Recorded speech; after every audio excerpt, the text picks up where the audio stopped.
Right, and we are live. So, hello everyone. My name is Sourabhi Dutta Roy, and I'm currently pursuing my master's in English from Loreto College, Kolkata. I would like to welcome you all to the stories of tribal identity and culture that will explore the role of tribal history and tribal representation in history in shaping cultural identity and ideology, curated under TMYS's review Summer 2023 in collaboration with the Center for Asia Pacific Initiatives, University of Victoria.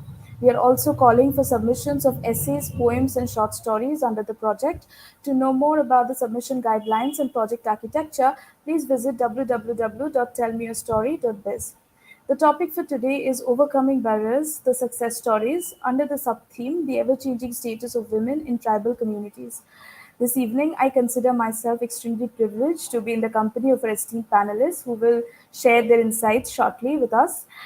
Before we open the discussion, I'd now like to briefly introduce each of our speakers to the audience. Our first speaker for the session is Professor Meghna Guhathakurta, who taught international relations at the University of Dhaka. She is currently the Executive Director of Research Initiatives Bangladesh, which specializes in participatory action research with marginalized communities, including the Rohingya refugees. Dr. Guhathakurta's specialization is international development, gender relations, and South Asian politics. She is well published in related fields. She also served as honorary member of the National Human Rights Commission, Bangladesh, from 2016 to 2019. We are delighted to have you with us, ma'am. Thank you for joining. Our next speaker for the session is Professor K. Kalyani, who is Assistant Professor in School of Arts and Sciences, Azim Premji University, Bangalore, India. She has been awarded her PhD in Sociology from Center for the Study of Social Systems, School of Social Sciences, Jawaharlal Nehru University, New Delhi. She has done ethnographic research on cultural aspects of Dalit Bahujan community from North India. She has also worked as the resource person in several international curriculum designing courses and projects. We're delighted to have you with us, ma'am. Thank you for joining. Our third speaker for the session today is Professor Arunima Goswami, who has been working as an assistant professor in the Department of Cultural Studies, Assam Women's University, Jorhat, Assam. She has completed her PhD from the Department of Modern Indian Languages and Literary Studies, University of Delhi. She has also received a gold medal for securing first class first position in MA examination from Tejpur Central University. Her areas of interest of research includes cultural studies, tribal studies, and folklore. We're delighted to have you with us, ma'am. Thank you for joining. Um, right, so moving on, we will now open the forum for discussion. I would like to request Professor Guhathakurta to share her insights first. Over to you, ma'am. Thank you very much. It's a pleasure to be in such a forum and with my neighboring country fellow people and co-scholars. Very happy to meet you.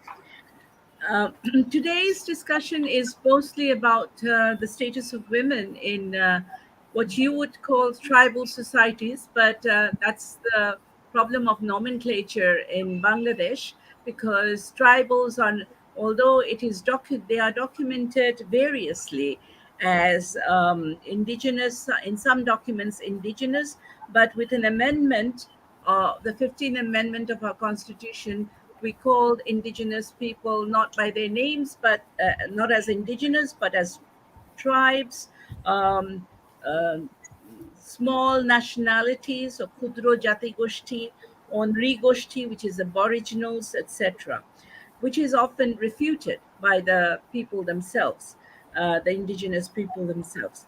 However, I will call them Adivasis or indigenous people, and they are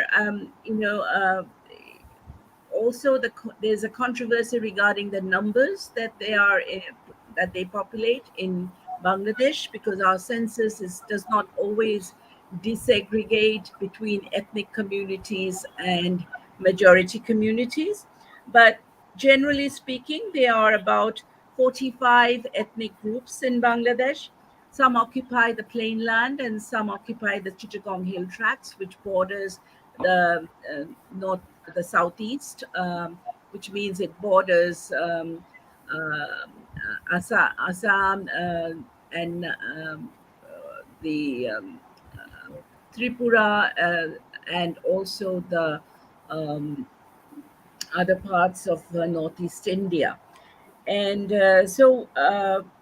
but they're distinguished between the terrain, which is they live in the most concentrated or the numerous amount, 14 different ethnic groups populate this very small area. But the rest of Bangladesh, which is called plainland Bangladesh, there are a lot more people, indigenous people there, but they live in very scattered ways. So they are not as organized as in the hill tracts. Also, just let me just tell you that very briefly that there are two different histories. The hill tracts has a history of militarization because there was a 22 to 23-year long armed struggle for the demand of autonomy, and which was reached. It came to an end with an accord reached by the government of Bangladesh and the belligerents, which are named Shanti Bahini, and it came about in 1997. Now, in terms of women in the hill tracts or in plainland indigenous communities, largely we know that women occupy all the communities except for two, the Khasias in the north and the Garos in the middle and the center, or Mandis as we often call them. They are matrilineal, but the rest of the communities of the ethnic communities are all patrilineal and also very patriarchal. In Bangladesh, they have to follow the norms of the patriarchal laws, which is basically that women, most of the issues which come under women's rights, like issues of custody, inheritance, especially, they are very patriarchal, and they have to abide by the court in generally in court, because we have a unitary form of government, and in terms of law as well. So they have to abide by the Hindu laws or the Buddhist laws according to the religion they possess. And most of these ethnic communities are Buddhists or Hindus, and sometimes they are Muslims, very minority of them. So in this kind of plural situation, women end up with almost no rights at all, except in the matrilineal societies. They do possess land in their name. But because they are very small communities and surrounded by the mainstream patriarchal communities, they do not get that benefit of that they are encroached upon by patriarchal laws of the mainstream society, and sometimes it's difficult to maintain the rights of the mother or even the rights of the daughter in terms of inheritance. um, they are also, we have a particular problem with the Chittagong Hill Tracts, where long armed struggle has led to a militarized history. And although it is no longer militarized, but the fallouts of military regime are there. And definitely one of the prime concerns have been the use of rape and sexual violence against tribal women or indigenous communities, um, which has still continuing because the communities, despite the accord, it has not reached, which was quite a progressive accord, but it has not been implemented fully, and peace has yet to come fully in the Chittagong Hill Tracts. Hence, there is a large problems of security around women getting about their work and women's security. This is There's also problems relating to education and the mobility of women. Education is, of course, by constitutional law, everyone has a right of education, but in the plainlands, the schools are few and far between, which and the communities near to the towns have been able to get the value of education, but in the remote areas, education, especially women's education, has been negligent.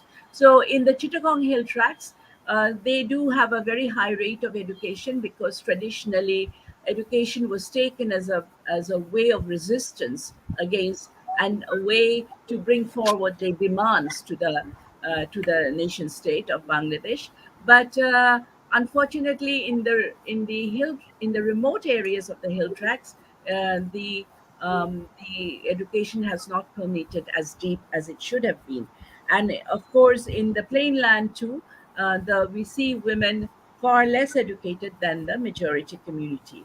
Now, what happens with women in indigenous communities? They do have a larger sense of mobility than mainstream Muslim women, or True. even Hindu women, because they are able to go to work in the fields. Traditionally, that is something that they do. And so there is this difference between a greater mobility for indigenous community women compared to majority community women.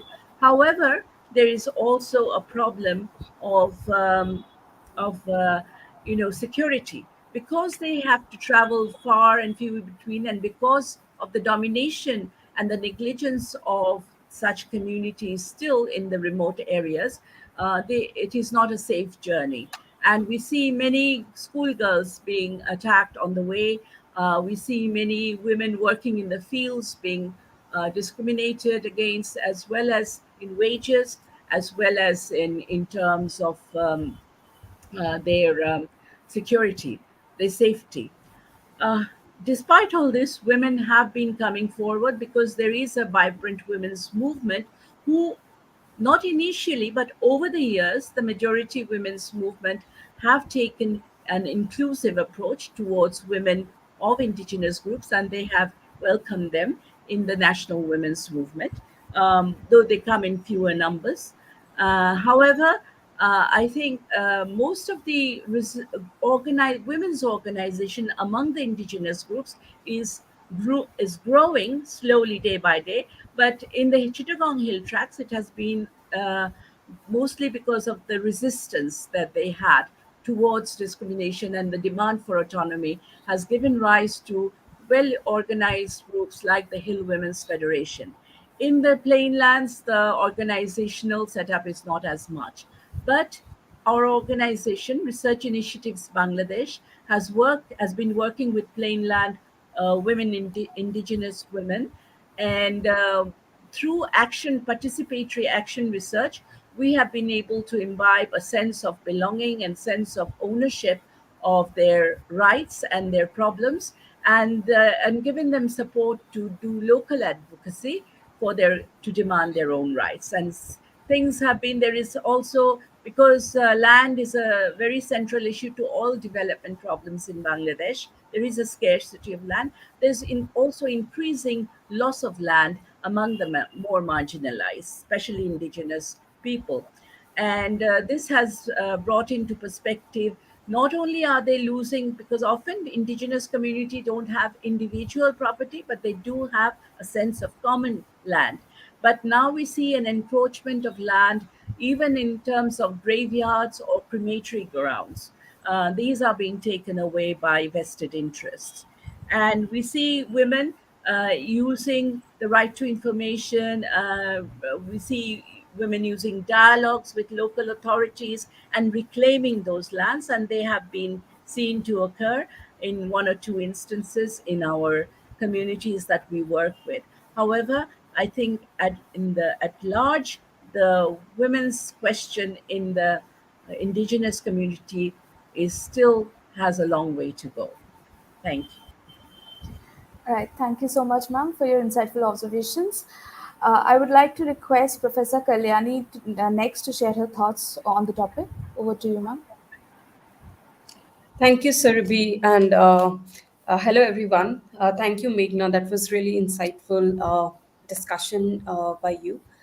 Let me begin by saying that when I'm here talking about Dalit Bahujan women and not about tribal or Adivasi women, because when we look into the history and context of tribal women, there have been different ways in which they have been positioned, particularly, uh, and there are different myths, there are different trajectories through which they are imagined within the Indian mainland. So, my focus area will be discussion on the Dalit and Bahujan women as such. So, to begin with, I would like to talk about or begin with the arguments that was led by bell hooks. And I think this is important because when it comes to the questions of intersectionality, or when it comes to the questions of putting down identity or gender identity, it has to be not looked as a monolith, but one has to look into the different kind of intersections of caste, race, ethnicity that goes into its making. So, uh, and I think in this context, bell hooks becomes important, where she actually started talking about this question of the intersection of racial identity within the gender groups, or how the feminist discourse themselves perceived of the Black woman's identity. In this context, it becomes important to again borrow from the argument which Bell Hooks led, where she talked about Susan Brown Miller and other so called mainstream feminists, where they had actually talked about women's identity as monolith, as something that has to be seen in solidarity. However, Hooks actually says that when it came to the question of Black women's identity, when it came to the questions of problems of Black women, the questions were largely silent within the feminist discourse. And there comes in the significance of intersectionality, or talking about the questions of intersections. And Hooks has extensively written about this in her works like Ain't I a Woman, feminist theory from March, from center to margin, all about love, so on and so forth. However, when I want to talk about the question of Dalit Bahujan women, I am actually bringing in the intersection of caste. And I'm careful here that I'm not saying that caste is race. There have been different histories through which racial discrimination, or the racial history itself has unfolded in West. And when we look into the caste history, there are different trajectories through which one actually understands the caste discourse. However, I would to bring a converging point, I would actually like to talk about Isabel Wilkerson's work Caste, where she's actually saying race is the skin and caste is the bone. And what she's actually meaning through a statement like this, she's actually saying that when it comes to the question of experiences of exclusion, the kind of exclusionary experience faced by the Dalit Bahujan women in particular have been no less discriminatory as it has been in West with the black racial identities. Now, now, let me talk more specifically about what is Dalit Bahujan women, or why do we need this category at all? Now, when we look into the structures of violence against women, I mean, the feminists have been talking about violence against women in terms of rape, in terms of domestic violence, in many other forms and typologies. However, one actually statistically look into the unfolding or the practices of these violence, it is the low caste and the Dalit women who are at the margins, at the most margins, or most vulnerable to the structures of caste, or to the structures of violence per se within a patriarchal society. And to actually conceptualize this, Uma Chakravarti has come up with this concept of Brahminical patriarchy, where she talks about how within the structures of Brahmanism, the question of women is subdued, and when it comes to the most marginalized, like Shudra or the Atishudra women, they're further more denigrated in that gendered hierarchy. Now, the second important thing, or the second significant point to talk about Dalit Bahujan women, is also because when we look into the conceptualization of feminism itself, it has been largely silent on the questions of women from caste margins. And it has been much later, particularly only towards 90s, 80s and 90s, with certain kind of writing, that the questions of caste marginal women have actually come out. So I think Dalit Bahujan women there becomes a working category to understand the question of marginalization per se. Now, the third important thing that I want to discuss is how do we actually understand the perspectives, or how do we actually unfold the life worlds or the lived experiences of women, of Dalit Bahujan women whom I'm talking about here. Uh, now, since there has been a lot of silence within Indian feminist discourse on the question of caste marginal women, the much of the understanding of these women comes through the autobiographical engagement, through their own narratives that has also come out very late. The autobiographies becomes it becomes a compendium to understand the experiences of Dalit Bahujan women, as well as the very act of narrating out the experiences authenticate a certain kind of location and standpoint from where they are speaking. In fact, in one of the essays which I wrote on the aesthetic and politics of the Dalit women, I have actually discussed about what kind of writings have been witnessed by the Dalit Bahujan women, and one actually sees that firstly, these writings came out very late, and there is a context of social movement in which they have been positioned. So, for Yeah. example, if we look into writings from the Little Magazines movement in during Dalit Panthers, the works like Ambi, Vidroh, they were actually talking about, they were actually questions of Dalit women which came out. Similarly, when one looks into the autobiographical narratives like that of Rajni Yeah. Tilak, her work Apni Zami Apna Asman, where she's actually saying that her experience is weaved within the Bahujan discourse that she actually witnessed in North India. So at this juncture, when we are about to celebrate the Women's Day and International Women's Day, one needs to pitch in this question: that is this term woman itself a monolith, or are there identities within this women's movement that have not been discussed and talked about? And to pitch in more, I think the question of Dalit Bahujan women becomes central lens, or becomes a significant parameter through which one can look into the intersection of caste and how caste has been brought within the feminist discourse, either through absences or through misrepresentations. So I'll end here, and thank you, Right. Sourabhi. Right. Thank you, ma'am, for your observations. We'll now move on to Professor Goswami to share her thoughts on the topic. Over to you, ma'am. Thank you, Sourabhi. It's indeed a privilege for me for having this opportunity.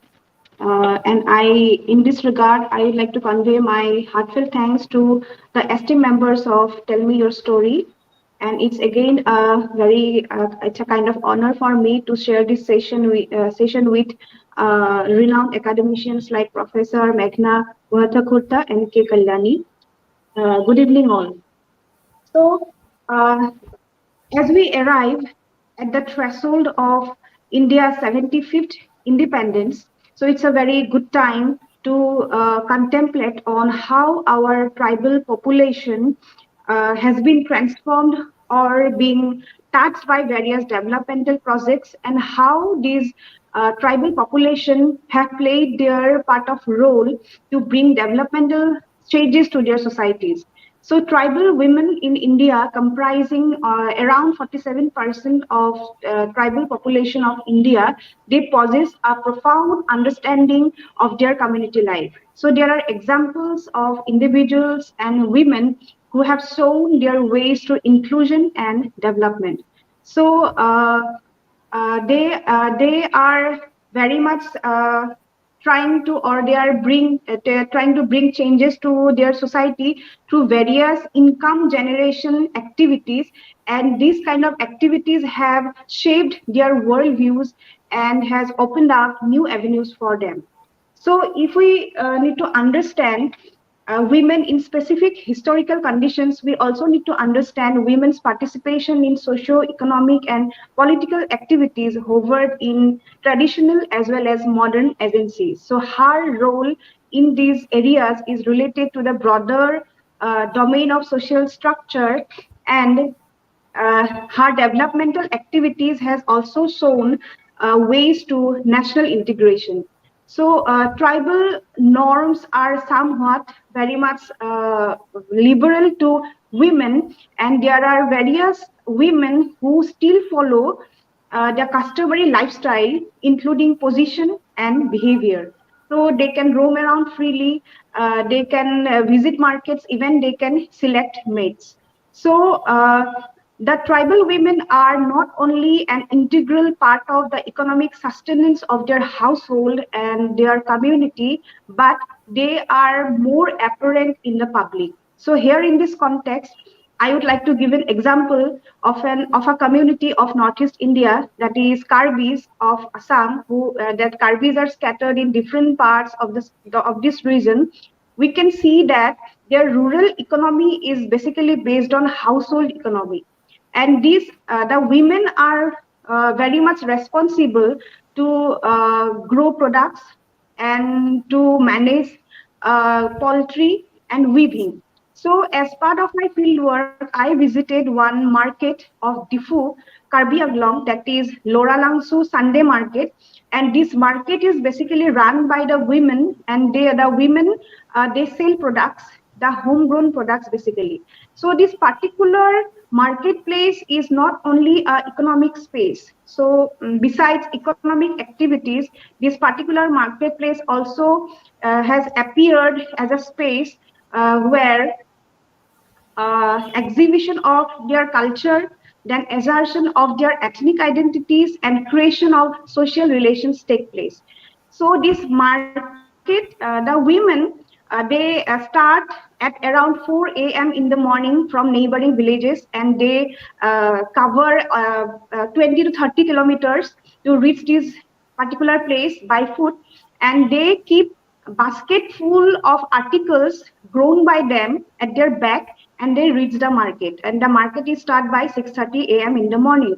So when I visited this market, so I observed that the entire process, that is growing the products to selling the products, the entire process is being managed by the women, and the marketplace, the organization of the marketplace is being managed by the male. But at the end, the male members, they try to keep the larger profit with them.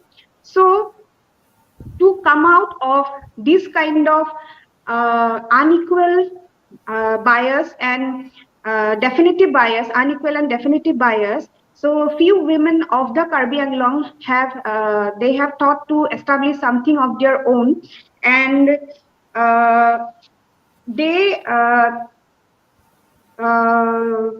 Khamsai village organization of Lambajong block of Karbi Anglong district is one such example. So a total of 13 self-help groups were being self-help groups under the leadership of Mrs. Mokuta Hasnu got enrolled under Assam State Rural Livelihood Mission with 145 tribal women. So these organization somehow got defunct, but after later it was again revived and it was tied up with Nagaland Khadi and village industries under the scheme of fund for regeneration of traditional industries to establish Eri Silk and Khadi Production Center. So this is a good example which is being managed by the women of the Karbi Anglong, and the women earn a good amount of profit. The who work there, they earn a good amount of profit from there, and they are dreaming to get 8 to 10 lakhs per annum as profit. So it's a very good example of the rise of such kind of organizations in remote areas of the Karbi Anglong. So if we go back to history, we can see different social and institutional constraints that exclude women from reaching the top ladders and getting higher positions in administration and governance. Though we find examples in our history like Rani Gaidinilu, who was a Naga leader and who headed a revolt against the British, and she was being named as Rani by Jawaharlal Nehru, looking at her contributions towards India's freedom movement. We can also find some women leader from the Jayantiyas of Meghalaya. We also know the women of Reni village who who started a forest movement, that is a Chipko movement, against the timber contractors. But we cannot deny the exclusion of women from playing an active and legitimate role in political life in general. So in Northeast India and in Central India, we can find various traditional dormitories, village organizations, but women are not seen taking active part. They are not part of these organizations as such, and their views and their decision-making power is not being considered in case of socio-political matters. So we find some village organizations still exist among the Tiwas, like the Pisairo of Gobharajyad and Hedari Khel, which are still prevail among the Tiwas of Assam. So I would like to mention another example from the Tiwas. Tiwas is a matrilineal community traditionally, and they consider men and women as commensurate constituents of human society. So, but in contemporary time, we can see the changes in household structure of Tiwas, their kin relationships, and the status of women. It has happened because of their shift from matrilineal system to patriarchal system, and there are imbalances between the roles and relationships between men and women, which has caused imbalance in the inner structure of their society. So they have Tiwas comparatively they enjoy an empowered position compared to other communities of Assam, but again their role in socio-political matters are considered as insignificant. So out of this growing consciousness among the Tiwa women, so and all Tiwa Women's Association was formed under the leadership of Mrs. Bifula Madar and Mrs. Hamanti Pator, and their roles and struggles to form this association, and this association's role to, along with other organizations, to form Tiwa Autonomous Council is significant. So these particular organization, that is all Tiwa Women's Organization, they are looking after the economic empowerment of Tiwa women, and they have established various self-help groups in Tiwa dominated areas to empower the Tiwa women, and they earn a very good amount of money, and they also guide them to how to save those money in the bank. So thus, in contemporary context, the role played by these Tiwa women, though is featured by resilience and constraints, but I would like to sum up with this understanding that tribal women of India has reached a new space. So they have access to those spaces which they had no role to play in the past. Thank you.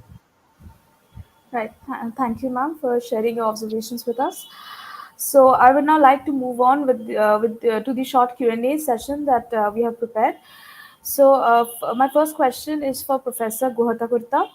Since you have worked with the National Human Rights Commission of Bangladesh, could you share with us some real life conditions that you may have come across of the tribal women, and how have these women worked their way out of it? Ma'am, you're on mute. If you could. Yes, thank you for the question. It's true. I was honorary member of the National Human Rights Commission of Bangladesh from 2016 to 19. And unfortunately, although I have personally worked as a researcher a great deal with the Chittagong Hill Tracts women, and also now I'm currently involved with the Plainland women, especially the Santals, where we share with West Bengal the same communities, the Orao, the Santals, the Mundas. But as National Human Rights Commission, we were given certain portfolios. Now, since we already have, and it's also true that we have a member of the National Human Rights Commission who is always taken from the Chittagong Hill Tracts, and she is an Adivasi woman. So, because we have that woman, she looks after the portfolio of indigenous women in the commission. But of course, and we give her all the support we can. I personally was looking after socially excluded groups, and by that, like Kalyani had said, I was looking after Dalit communities and also transgender communities. Both of them are socially excluded in Bangladesh. Um, However, since you asked me about what the commission did, is that we've had quite a large number of incidents during my time in the 3 years that I was the commissioner. We've had a great incident of, what do you call it? Uh, some fire that where villages were burnt, and there were also some murders taking place. They were not and two kidnapping of women leaders, because what had happened in the hill tracts, we have developed kind of factions within the tribal population, and their organizations have split up. So, and they are quite armed as well. So many have been using the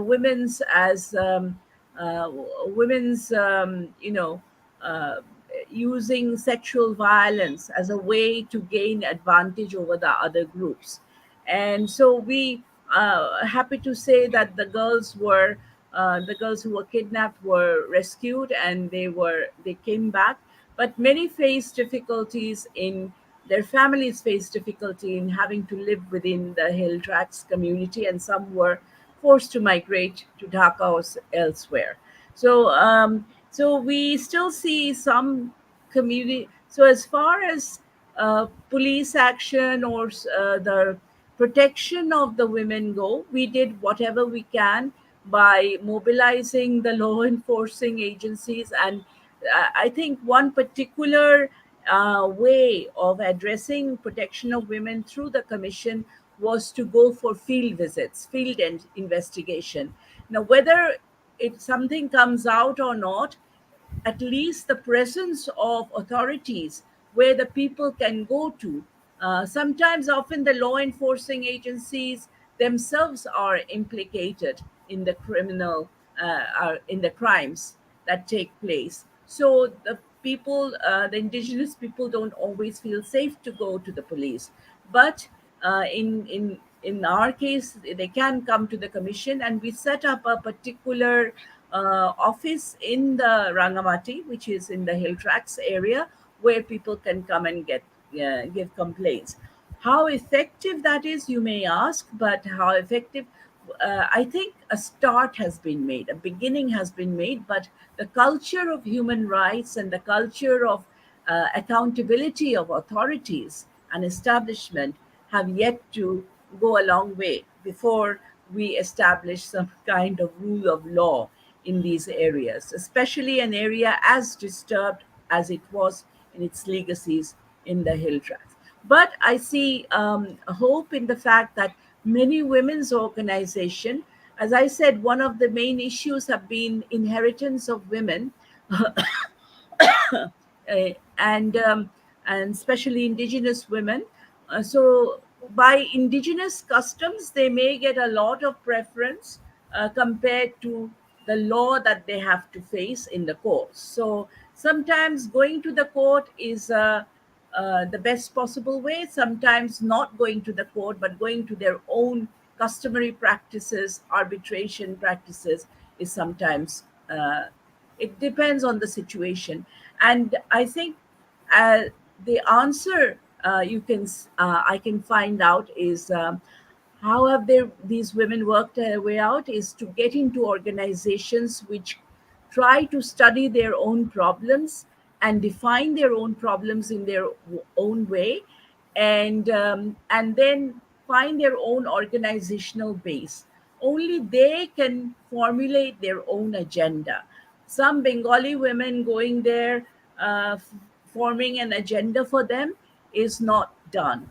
And using Kalyani's review of the literature of Black women, I can tell you we also learned a lot in that sense, because I remember reading that when the color purple was written way after the black question in the race question in America was started, and it took a long time for black women to say that their own men also you know were violated their rights, that discriminated against gender equality.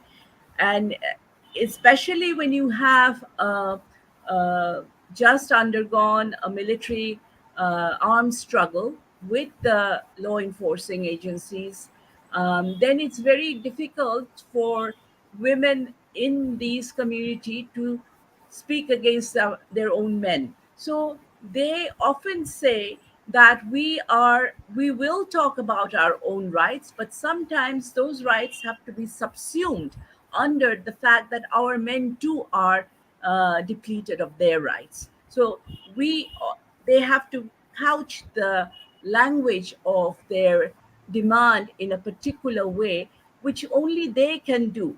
They can put what is first. If we put things first, and if as feminists we say that you haven't been doing it right because you haven't been talking about the domestic violence, yeah, that also majority women undergo, but they say they have to put up what their agenda is.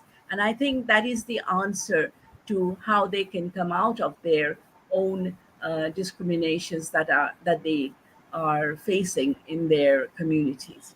Thank you. Right, ma'am. So my next question is for Professor Kalyani. Like you mentioned in your talk about bell hooks, who in her classic work, Feminist Theory from Margin to Center, had argued that if feminism cannot acknowledge the perspective of women from the margins, then it is in vain.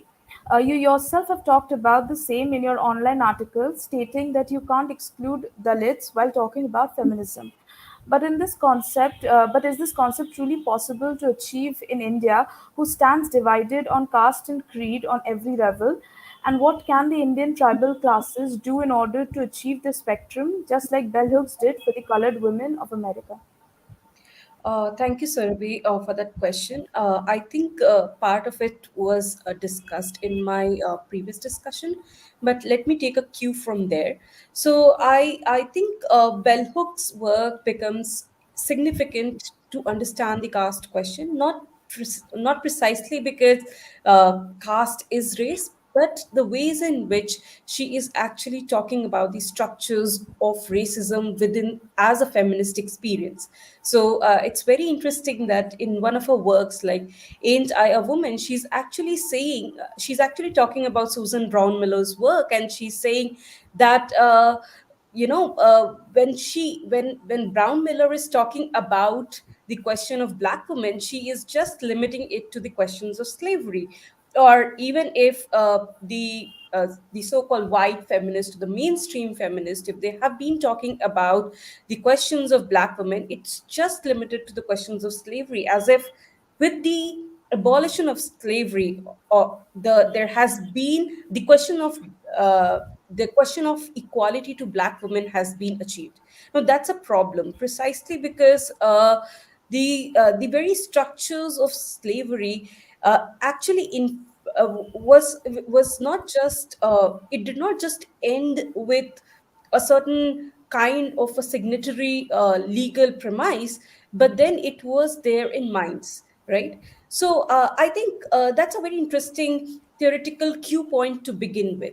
Now, when I talk about the caste question in the Indian context, or is in a South Asian context, as even Meghna was mentioning, it becomes important because there has when we look into the experiences of Dalit, Bahujan, or Adivasi women, there is a sense of difference to which they are subjected. And very interestingly, Gopal Guru, Sharmila Rege, and others have discussed about what this Dalit difference is. The difference is uh, not feeling oneness with the theoretical premises that is set out there. The difference is that you cannot, or you are just made to think within a monolith of feminism, but your identity, your experiences of belonging to a low caste, a Dalit, Adivasi woman is not addressed to.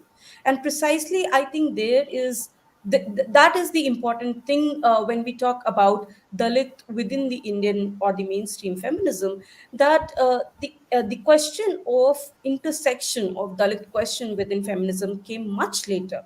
I mean, it was only after the questions of intersectionality was posed in US, there was some kind of writings that actually began with Sharmila Rege, Kalpana Kanabiran, and Uma Chakravarti and others.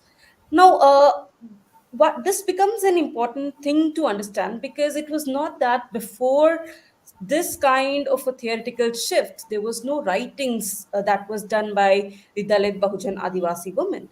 In fact, I mentioned that during Dalit Panthers, Dalit women were writing many of the autobiographies. When you see, it has a context of a social movement. It has a context of Dalit Panthers. If we look into the writings of Rajni Tilak, she is actually contextualizing her writing within a Bahujan kind of movement in 1980s.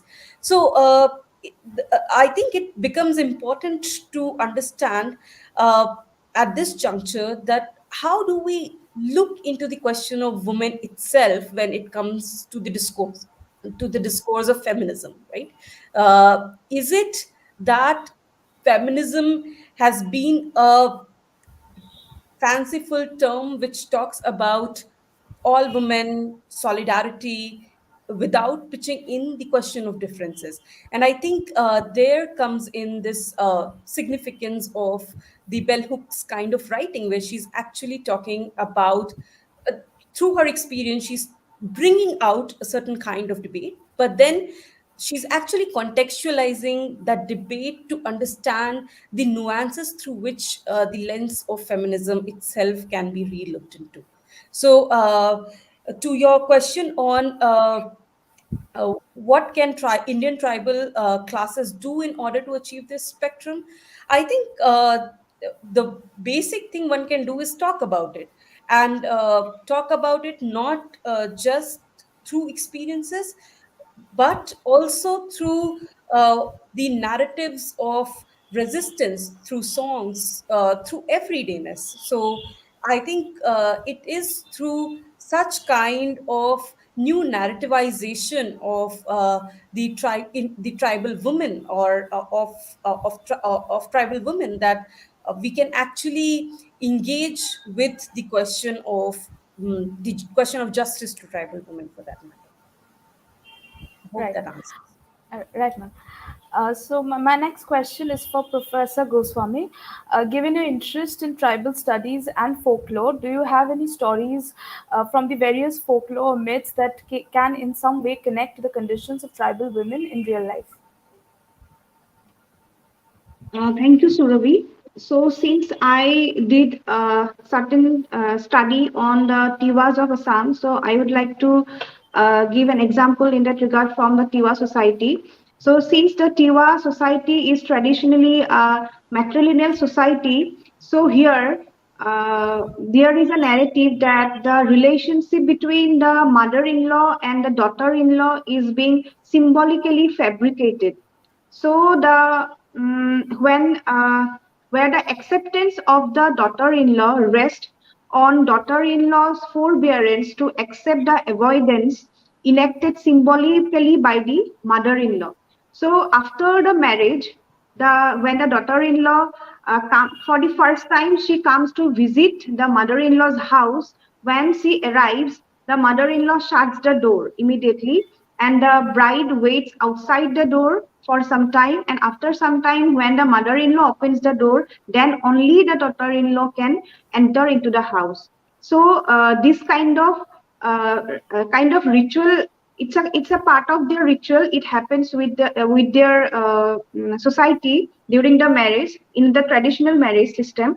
So this actually it showcases the reality of the women, the role of women, or the representation of women in a matrilineal society, where though we believe that the women they are being considered in a very empowered position, but the role played by these women are being managed by the other means here mainly the male members, and this kind of narrative, this kind of realization is being enacted during the time of marriage. What I have cited already, that is after the marriage, the how the mother-in-law treats the women, it reflects the entire story.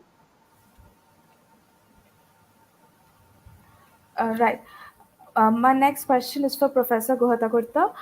So, Oscar Wilde had once said that literature always anticipates life. It does not copy it, but molds it to its purpose. Keeping this in mind, what would you say is the contribution of literature towards enriching the outsider's perspective about the tribal women and their struggles? And would you like to recommend some works of literature that have achieved this goal flawlessly? Ma'am, you're on mute.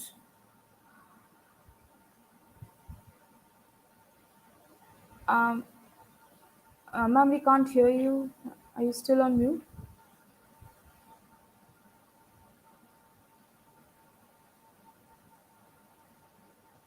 I still can't hear you.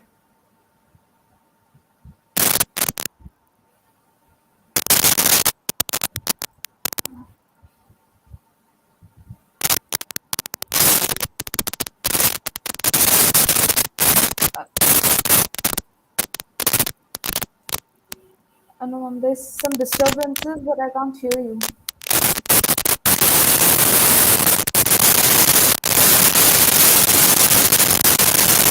Okay, ma'am, if you like to rejoin, um,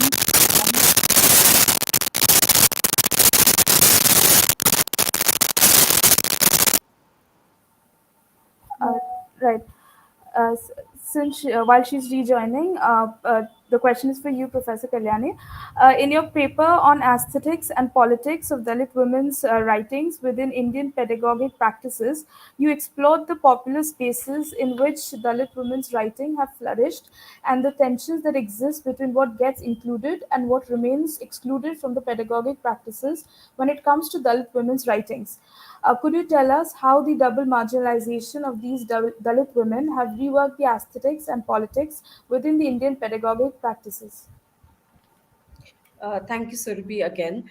To begin answering that question, I would like to say that once when one looks into the Dalit women writing, they have they have not been porphyrious. They have not been always there. Rather, there have been moments in which such kind of writings have come out, and in my study, I found many of the writings, particularly autobiographies or the kind of narratives that the Dalit women wrote, were coming out after some kind of social movement. It was not always seeing a social movement or a social process in a very rosy picture, but there have been problems as well that has been discussed by Dalit women when they write. So, for instance, I've discussed in my work about Baby Kamble's work, uh, where she actually talks about, as Meghna was also mentioning, that she's talking about the patriarchal structures within the Dalit family household, whereas outside it's social movement and the casteless society. So there have been problems, and there have been problems not just outside but also within. So Dalit women writing becomes significant there to explore the different facets through which the Dalit writings itself has imagined or has been unfolding. Now, again, coming to this question of why text or why writings become important, the first thing, as already said, that it brings out a certain kind of experience, and then writing becomes an act to authenticate such kind of experience. It also becomes a very significant tool to recenter the question of I. So, like I was when I was talking about bell hooks, I did mention that bell hooks starts talking about feminist theory from her own experience, or from the question of how her I is placed within a feminist discourse. So there, the aesthetics and politics of Dalit women writing also looks into this question of I, and how the experiences of I, or the resistance of I, the worldview of I, gets positioned within a certain kind of an anti-caste discourse, and how Dalit Bahujan women can be negotiate their everydayness in this very panorama. Now, I'm also careful here that I use Dalit women writing and not Dalit Bahujan women writing, because when we look into the discourses of writing itself, not many Adivasi women or Shudra women have been writing, and the question of I there is completely absent. So that is one of the aspects that I've also discussed in the paper. Now, the other point that I have talked about double marginalization in this paper is not just what Reggae has proposed, that or as double marginalization is being talked about, that it's a marginalization of the women, not only by the virtue of their gender but also by their caste location. But I'm also looking through this lens of double marginalization into how it falls onto the curriculum designing or the pedagogic processes itself.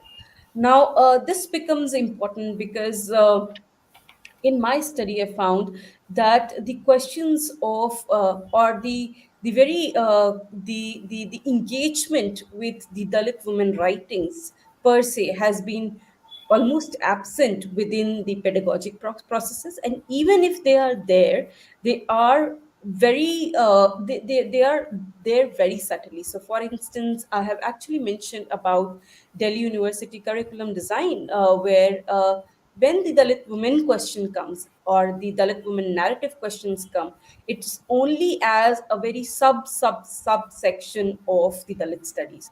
So why this absence, or why this aberration? Why can't the center for imagining a Dalit discourse can be Dalit women? So that why there is that absence? So that is something that I find tricky, and I have tried to explore in my paper.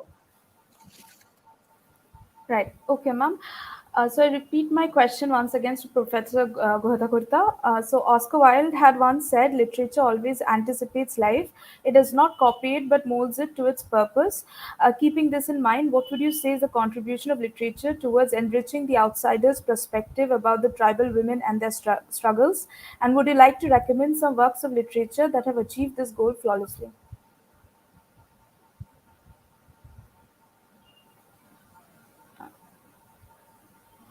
Ma'am, you're still not audible. I've been muted. In the Now you can background. hear me, okay? Yeah. Yes. So, yeah, I totally agree with that. Let me just get to the real problem, which is literature, but whose literature and who speaks in the literature is very important. So, in terms of again, let me go back to the Chittagong Hill tracks. One of the interesting work that I have done, was on protest songs, and those were modern day songs, but they were based on the imagination of the women, or women in indigenous community. And in indigenous community is based on storytelling. I mean, the whole their world is about storytelling, and they do it like no other people that I know of. We have to learn from them.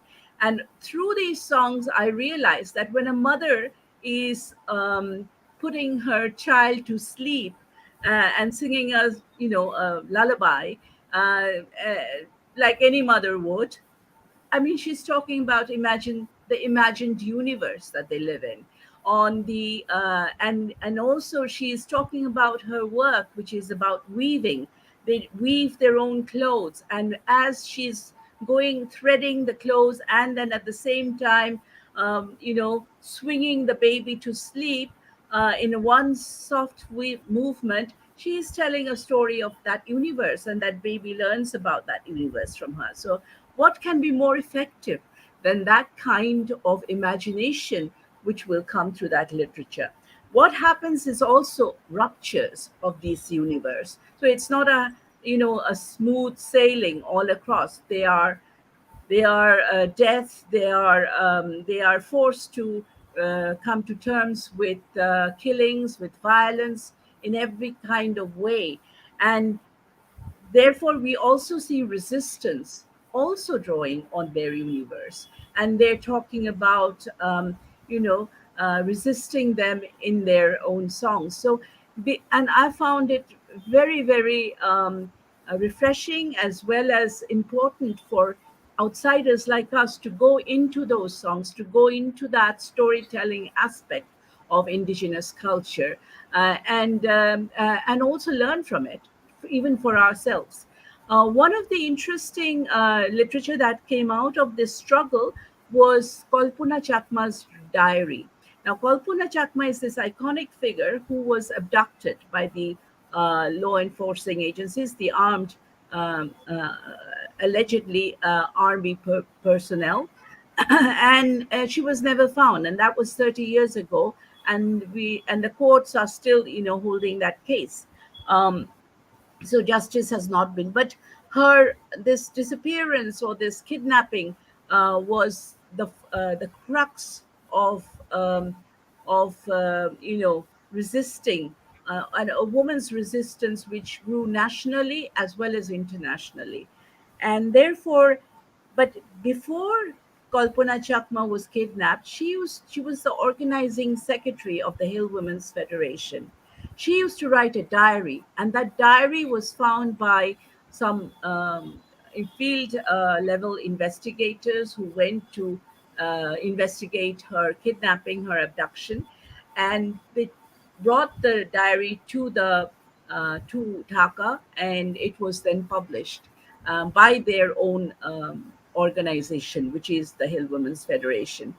And that was created a sensation because for the first time you knew what a girl, she was a girl. I mean, she was in her late teens or early 20s, and what she had to undergo to talk. And it's beautiful, and it's sometimes reminds me of Maya Angelou's, and it's in Bangla, of course. And so she talks about a caged bird and her right to demand freedom. And she's asking the community that why shouldn't a caged bird ask to feel the freedom of the skies? Um, is it and why should others who are equally imprisoned be afraid of that? Because they are also their reality. And she's talking about Bengali women, that why should you be afraid of someone claiming to the freedom of the skies, because that is also what you want. So there she is talking so subtly, and it is only through literature, and her diary is a piece of literature. And thank God it was brought to to Dhaka to be published, and we all know about it. And that was a great learning example, I will say, that how outside world gets to know of women's struggles, and how even in their struggle they are not vindictive. They are also trying to reach out to a common sky, you could say, a common sky with Bengali women, which Bengali women would also feel attracted to, and hence make a movement out of it. So I think that that is a great example. I can go on for more, but I'll stop here. All right, thank you, ma'am. So, my next question is for Professor Goswami. The hardship caused by the destruction of traditional industries has often fallen unduly on women, robbing them of social safety nets and opportunities for employment. Due to this, tribal women often face disproportionately high mortality rates, low literacy rates, and high levels of poverty. Could you suggest some effective implementation that can negate these drastic conditions and help tribal women entrepreneurships to flourish? Thank you, Sourabhi, once again. So, the socio-economic factor of the tribal people significantly is different from that of the non-tribal people.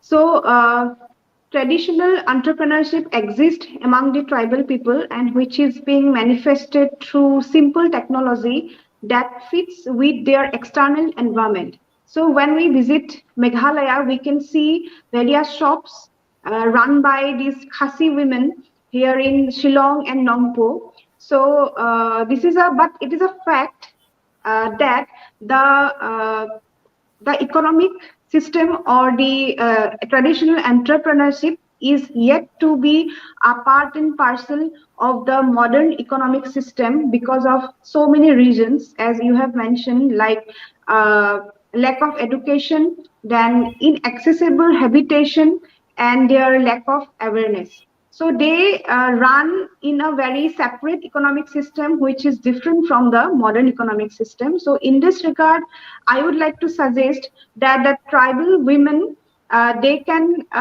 begin with starting small but thinking a big.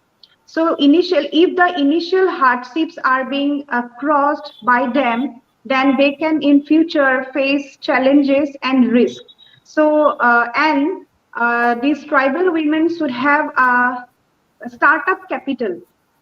So, marketing of products of these traditional products is another aspect that these people can look into, and collaboration with various established institutions or formal institutions can help them to groom, then to educate themselves and to know the things happening around themselves to go ahead and to earn more money in future.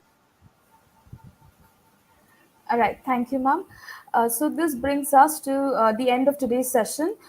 Thank you once again to Professor Guhathakurta, Professor Kalyani, and Professor Goswami for sharing your invaluable perspectives on the topic. I'm sure the audience who watched the live and who will be watching it in the future must have equally been enriched. Once again, this is to those watching. This is a reminder that we are calling for submissions on tribal history and tribal representation in history, the details of which can be viewed on www.tellmeyourstory.biz. We will come back to you soon enough with our next panel discussion on the project. Till then, good night. Thank you. Thank you. Thank you. Thank